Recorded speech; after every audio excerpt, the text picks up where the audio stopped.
basyira wa nadhira.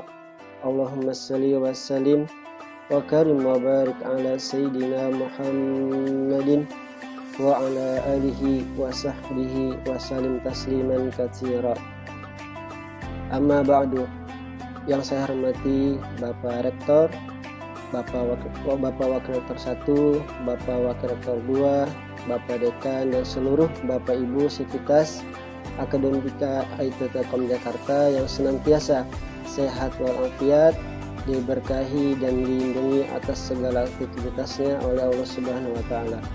Amin ya rabbal alamin. Hari ini kalau tidak salah puasa yang ke-16 ya Bapak Ibu, di bulan Ramadan 1443 Hijriah. Kita berdoa kepadanya, kita panjatkan doa kepadanya, semoga disampaikan umur kita, dimudahkan segala sesuatunya untuk menyelesaikan ibadah saum ini sampai full 1 bulan. Karena Rasulullah SAW bersabda, sesungguhnya Ramadan kalian ini semakin terus berkurang, maka hendaknya kalian semakin bersemangat menambah amalan. Karena dirasakan saat ini setahun bagikan sebulan, sebulan bagikan sepekan, sepekan bagikan sehari, sehari bagikan sejam, dan seterusnya. Dua hal yang ke depan kita tidak tahu. Ketika Ramadan itu ada, apakah kita masih ada? Dan sebaliknya, Ramadan tidak ada, kitanya yang masih ada. Allah ma'afasna, semoga Allah Ta'ala jaga kita semua. Amin ya rabbal alamin. Ramadan bulan yang penuh berkah, di mana dilipat gandakan seluruh pahala kita. Sama-sama kita ketahui, puasa itu adalah al-imsak, yaitu menahan diri dari tidak makan, minum, dan semua yang membatalkannya semata-mata lillahi ta'ala, karena Allah Ta'ala. Orang yang berpuasa mengalami dua kegembiraan, yaitu idza aftara fariha, kata Nabi, kegembiraan ketika berbuka puasa pada saat maghrib, dan wa idza laqiya rabbahu fariha bisaumihi, kegembiraan ketika bertemu dengan Tuhannya. Kegembiraan yang kedua, kata Nabi, karena besarnya pahala puasa yang kita lakukan. Oleh karena itu, di bulan mulia ini kita berlatih, dan latihan itu pun ada tingkatannya. 3 tingkatan orang-orang yang berpuasa menurut Imam Al-Ghazali disebutkan dalam kitab Ihya Ulumuddin. Beliau mengklasifikasikan 3 tingkatan. Yang pertama, saum al-umum. Kedua, saum al-khusus. Yang ketiga, saum khawas al-khawas.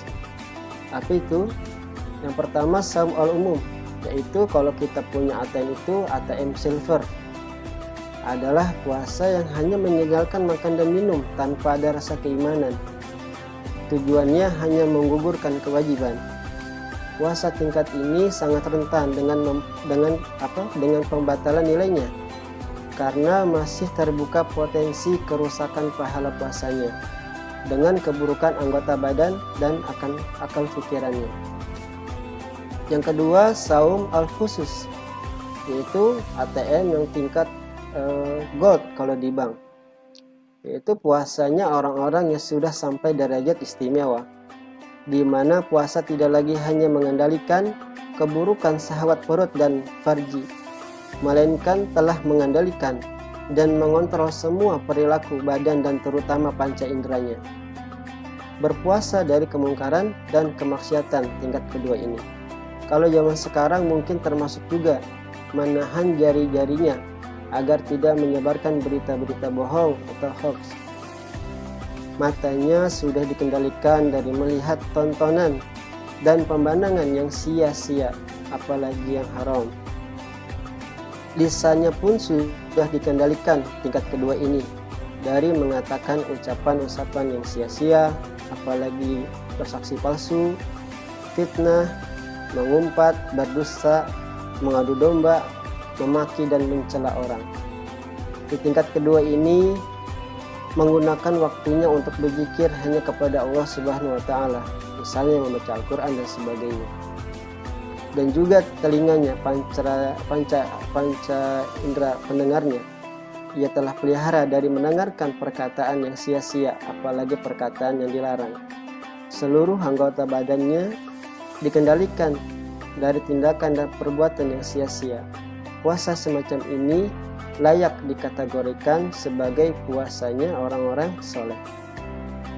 Yang ketiga, ini adalah target yang harus kita jadikan tujuan, yaitu tingkat ketiga saum khawas al-khawas, yaitu menahan hati. Ini ATM-nya tingkat platinum. Semakin besar memang biaya administrasinya, cuman ini makin banyak kita bisa transaksi di dalamnya kalau ATM. Tapi dalam kacamata puasa, kacamata pahala, yaitu puasanya orang-orang yang paling istimewa, best of the best. Mereka berpuasa bukan hanya sekedar menahan syahwat perut dan farjinya, melainkan juga menahan dan mengendalikan seluruh anggota badan dan panca indera dari segala perbuatan yang sia-sia. Puasanya tidak berharap selain hanya berharap kepada Allah Subhanahu wa Ta'ala. Lebih dari itu, puasanya orang-orang yang paling istimewa ini telah mengendalikan dan mengarahkan segenap potensi hatinya dan akalnya fokus kepada zikir dan fikir yang baik, yaitu berzikir mengingat keagungan Allah dan berpikir merenung keajaiban ciptaan-ciptaannya. Puasa pada derajat ini adalah puasa yang paripurna, di mana dari mulai perut dan farjinya, semua anggota badan, panca indera sampai kepada pikiran dan perasaannya telah berpuasa, dikendalikan, dikontrol dan dikonsentrasikan hanya kepada satu, yaitu kepada Allah Subhanahu wa Ta'ala. Derajat puasa seperti inilah makam puasanya para nabi dan para kekasihnya Allah Subhanahu wa Ta'ala. Puasa seperti inilah yang pasti menjamin dekatnya manusia kepada Allah Subhanahu wa Ta'ala dan terkabulnya setiap permohonan. Ketika selesai puasa, kita ketahui bahwa kita kembali ke fitrah kita. Kita kembali bersih dan suci kepada Allah Ta'ala. Semoga diterima ibadah puasa kita dan ibadah lainnya, dan kita termasuk golongan orang puasa khawas al-khawas. Amin ya rabbal alamin. A'udzu billahi minasyaitonir rajim. Bismillahirrahmanirrahim. Inna anzalnahu fi lailatul qadar wa ma adraka ma lailatul qadar. Lailatul qadri khairum min alfi syahr. Tanazzalul malaikatu war-ruhu fiha bi'izni rabbihim min kulli amr. Salamun hiya hatta matla'il fajr. Mendekati 10 malam terakhir, marilah Bapak Ibu Sivitas IT Telkom Jakarta, kita semakin bersungguh-sungguh dalam beribadah kepada Allah Ta'ala. Karena Nabi di 10 malam tersebut, beliau semakin bersungguh-sungguh dalam beribadah, tidak seperti pada malam-malam yang lain di bulan Ramadan. Kita perbanyak salawat. Allahumma sholli ala sayyidina Muhammad, Allahumma sholli ala sayyidina Muhammad, Allahumma sholli ala sayyidina Muhammad, serta membaca doa yang sebagaimana yang Nabi ajarkan.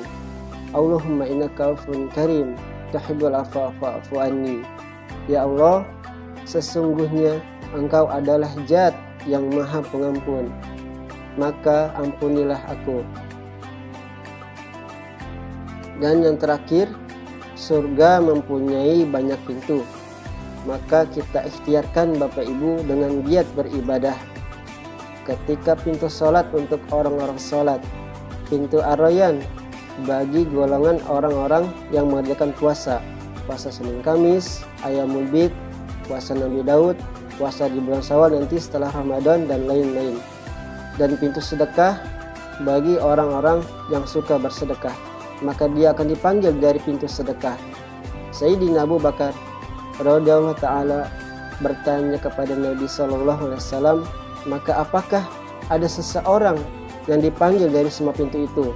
Pintu puasa, pintu sedekah, pintu sholat? Nabi menjawab, ya ada. Aku mengharapkan semoga kamu termasuk golongan mereka itu, kata Nabi. Kita berdoa kepada Allah Subhanahu wa Ta'ala, Allah panjangkan umur kita, dalam hitungan taat kepadanya. Allah berikan rezeki kepada kita, rezeki yang halal, baik lagi banyak, dan Allah Ta'ala wafatkan kita dalam keadaan husnul khatimah. Amin ya rabbal alamin.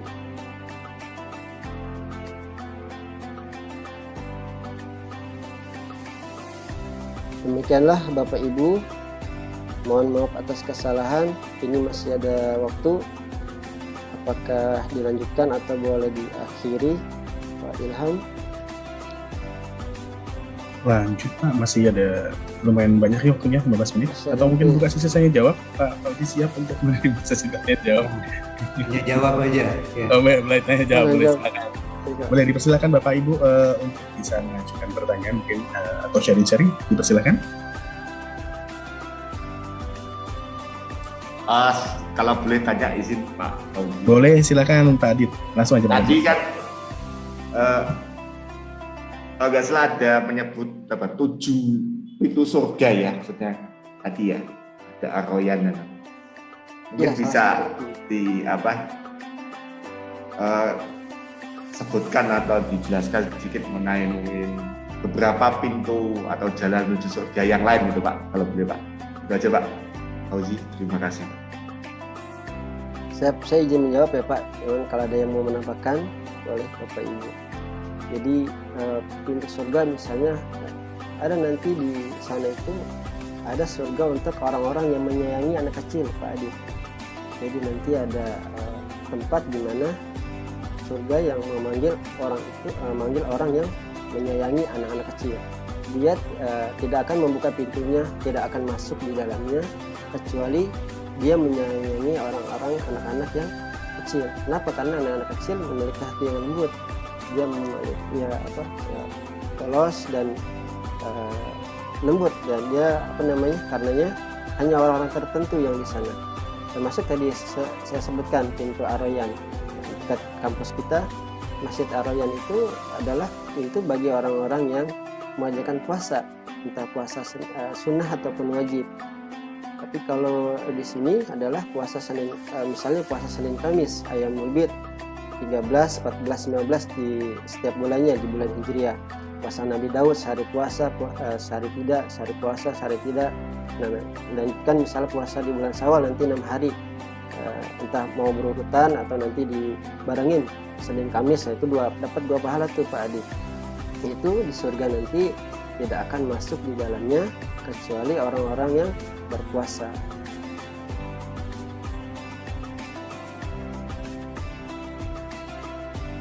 Banyak jalan menuju surga. Jadi amalan-amalan kita itu semuanya Bapak Ibu adalah sebenarnya belum tentu amal-amal kita yang telah banyak, tahajud kita, duha kita, kemudian sedekah kita, itu adalah sebenarnya mengundang rahmat Allah. Jadi kita yakini bahwa amal kita yang kita lakukan itu lillahi ta'ala, hanya untuk Allah Subhanahu wa ta'ala. Kita mau dipuji atau dicela atas amal-amalan kita yang telah lakukan, itu tetap kita istiqomah. Itulah adalah ciri-ciri orang yang ikhlas dalam melakukan ibadah. Jadi sebenarnya amal-amal itu tidak menjamin. Ada cerita ulama itu ketika kita ibadah berapa tahun, misalnya umur kita umat Nabi itu 60, antara 60 sampai 70 tahun misalnya, kita dikasih rezeki gigi. Nah, gigi itu ada ulama cerita salah satu gigi serinya itu sakit dan dia harus dicabut dan sebagainya, harus diganti gigi yang baru. Itu biayanya hampir sekitar 20 sampai 30 juta. Bayangkan, itu baru satu gigi, belum perangkat tubuh kita yang lain, jantung, lambung. Nah, karenanya semua kalau kita udah ada misalnya 60 tahun tadi, kita bandingkan dengan satu gigi tadi, itu nggak ada apa-apanya. Dan seterusnya, banyak contoh. Karenanya apa yang kita sudah miliki, apa yang kita sudah punya, kita syukuri bahwa itu anugerah dari Allah Subhanahu wa ta'ala. Demikian, semoga menjawab. Baik, demikian Pak Adit. Atau mungkin ada yang bisa menambahkan lagi atau cukup Adi? Baik, Bapak Ibu masih ada waktu, silakan kembali kalau misalnya ada pertanyaan mau diajukan atau mungkin ada menambah. Pak Daduk mungkin sudah open. Ya, boleh. Diskusinya menarik nih Pak Fauzi, memancing topik-topik yang mungkin jarang kita bahas ya. Dalam adab kita kepada Allah memang begitu, tadi disampaikan kita tidak boleh mengandalkan amal, katanya begitu. Jadi ada dulu kisahnya memang begitu, ada orang yang dimasukkan surga karena amalnya karena rahmat Allah itu, si hamba Allah itu protes gitu kan, dan kemudian oleh Allah diperintahkan malaikat itu menimbang seluruh amal dengan nikmat mata, dan ternyata nikmat mata lebih berat dari amal. Karena itu menjadi adab bagi kita dalam beribadah ini, tidak boleh kita mengandalkan ibadah kita. Jadi ibadah kita ini tidak ada apa-apanya. Itu dalam konsep ta'aluk, konsep ubudiyah gitu, bahwa kita beribadah ini karena kita merasa bersyukur kepada Allah. Jadi ada 3 tingkat keikhlasan ya kalau dikaitkan dengan konsep ibadah itu. Yang pertama, ikhlas yang paling awal adalah ikhlas ubat, seperti yang disampaikan oleh Pak Fauzi tadi. Ada siam untuk orang awam ya, orang umum. Ikhlasul ubat ini adalah ikhlas orang kebanyakan, di mana orang dia menjalankan ibadah karena mengharapkan surga dan supaya terhindar dari neraka. Jadi sifatnya masih transaksional, yaitu ikhlasul ubat, ikhlasnya para hamba. Tapi ada juga yang manusia yang keikhlasannya lebih tinggi lagi, yaitu ikhlasul muhibbin, yaitu orang-orang yang mahabbah, mencintai Allah, dan kemudian karena cintanya itu dia berjuang menyampaikan syiar Islam gitu ya. Jadi karena kecintaannya, jadi dia ingin berkontribusi mengabdikan dirinya untuk menyiarkan Islam supaya banyak orang yang mendapatkan manfaat dari Islam. Itu adalah Islam muhibbin, yaitu manusia merasa ingin berperan, berkontribusi, membalas segala kebaikan Allah itu dengan perjuangannya. Tapi ada juga ikhlas yang paling tinggi, yaitu ikhlasul arifin, yaitu orang-orang yang arif, orang-orang yang sudah merasa malu, merasa sangat bersyukur, dan mereka melakukan sesuatu itu bukan atas dasar ingin berkontribusi, bukan ingin mengharapkan surga, balasan surga, tapi karena mereka merasa malu dan merasa mereka menjalankan itu semua karena pertolongan dari Allah Subhanahu wa Ta'ala. Jadi kita mampu berpuasa, kita bisa sholat, kita bisa bersedekah, itu semua karena Allah Ta'ala. Karena kita diberikan nafas, kita diberikan kehidupan, kita diberikan segala fasilitas oleh Allah, sehingga kita tidak pantas mengklaim bahwa segala amal kita itu karena kemampuan kita, kehebatan kita gitu ya. Jadi itu adab atau akhlak kita kepada Allah Subhanahu wa Ta'ala yang menciptakan kita. Seperti Rabi'atul Adawiyah itu menyampaikan syair, ya Allah, aku itu beribadah kepadamu bukan karena aku ingin mengharapkan surga. Aku beribadah kepadamu juga bukan karena aku takut dengan neraka-Mu gitu. Tapi aku beribadah kepadamu karena aku malu atas semua karunia yang Engkau berikan. Jadi begitu luar biasanya ya tingkat keluhuran dari para ulama dulu, para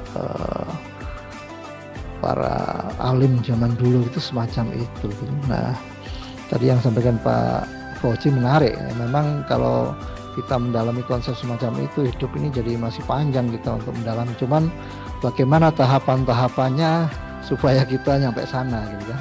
Supaya kita menjadi manusia yang ikhlasul arifin gitu. Dan ini semua harus kita menjalani proses mujahadah, proses bertorikoh, berjalan ke arah sana sampai kita tidak hanya mengandalkan amal, tapi kita benar-benar sudah wahidiyah dengan segala kehendak Allah Subhanahu wa Ta'ala, itu bahwa Allah menghendaki kita untuk menjadi khalifah fil ard dan kita menjalankan semua apa yang diperintahkan oleh Allah dan kita menjalannya dengan penuh ketulusan gitu ya. Mungkin PR-nya Pak Fauzi ya, mungkin bagaimana kita mempraktekkan, menjalankan ini semua agar tahapan-tahapan yang kita lewati semakin menuju kita kepada taqarrub ila Allah. Jadi segala yang kita lakukan bukan lagi kita mengharapkan segala hal di luar Allah. La maujuda ila Allah. Jadi segala hal ini tidak ada kecuali hanya Allah Subhanahu wa taala. Kita bergabung di IT Telkom Jakarta, ketemu Mas Ilham, ketemu Pak Fauzi, itu karena kehendak Allah semua gitu ya. Kalau tidak diperjalankan, kalau tidak dikehendaki, ya kita nggak akan ketemu mungkin ya. Tapi Allah menjalankan itu semua. Kita diberikan kekuatan dan sebagainya.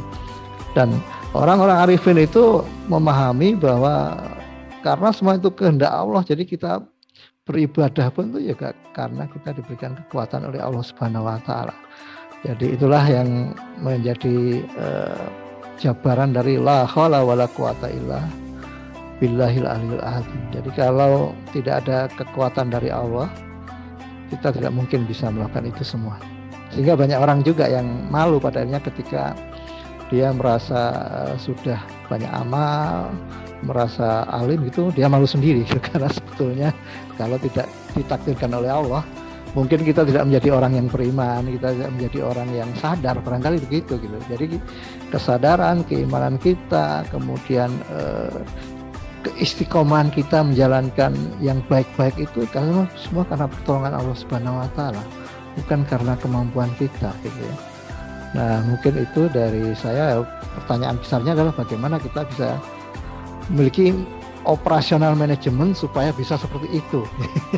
Mungkin pertanyaan orang manajemen ya gitu. Gimana manajemen operasinya supaya kita istiqomah semacam itu? Apakah dengan kita melakukan habit engineering? Puasa ini kan bagian dari habit engineering gitu ya. Habit sabar, istiqomah, dan kita bisa fokus konsisten untuk berzikir kepada Allah. Alladzina yadhkurunallaha qiyaman wa qu'udan dan seterusnya ya. Itu habit engineering. Dengan puasa kita akan bisa memiliki fokus yang lebih tinggi. Nah, mungkin itu ya salah satu operasionalisasi manajemennya ya bisa kita bedah bersama. Demikian Mas Ilham, terima kasih. Baik, terima kasih banyak Pak untuk tambahannya. Ini sudah ada Pak Kris Pak yang sudah angkat tangan Pak. Silakan Pak Kris. Atau menambahkan Pak? Ya, kalau Pak Daduk kan ilmunya tinggi ya. Saya ilmu orang-orang awam aja. Jadi Pak Fauzi itu tingkatan puasanya tinggi-tinggi ya. Tapi kalau di masyarakat tuh ada puasa beduk ya, ada puasa tomat ya. Kalau puasa beduk tuh kita lihat kan kalau kita ke tempat bikin gedung baru itu kan, nah itu kita ketemu banyak orang yang puasa beduk gitu ya. Dan kadang-kadang kebingungan ini azannya, ini kayak azan maghrib gitu ya. Jadi mereka karena azannya mirip langsung buka gitu. Ternyata masih duhur. Nah, kalau puasa tomat itu puasa seperti apa ya Pak Fauzi? Tomat itu kepanjangan apa Pak? Tobat terus kumat.